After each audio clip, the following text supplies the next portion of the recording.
באנו לבקר פה, האמת שהיינו במקרה בסאו פאולו רק לקונקשן בדרך לקולומביה, והיה לנו כמה שעות וממש רצינו להגיע לפה. אז הגענו לפה וזה היה הרבה יותר חזק ומשמעותי ממה ששנינו ציפינו, אני חושב.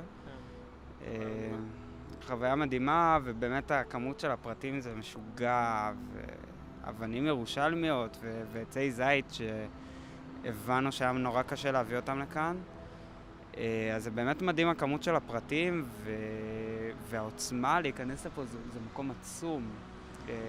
זה משוגע, זה באמת חוויה עוצמתית מאוד, לדעתי, והייתי ממליץ לאנשים לאו דווקא דתיים או שהם קשורים ליהדות או לנצרות אוונגליסטית להגיע לפה. זאת אומרת, הייתי ממליץ לכל בן אדם להגיע לכאן, בלי קשר לעניינים של דת.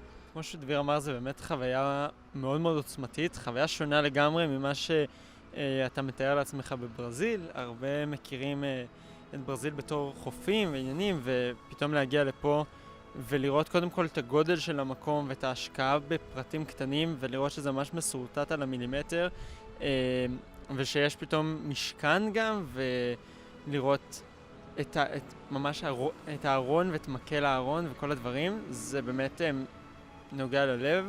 הממוריאל גם ממש ממש מדהים, כל השבטים, כל הדברים שממש עושה לך תחושה בתור ישראלי, קצת תחושה של בית.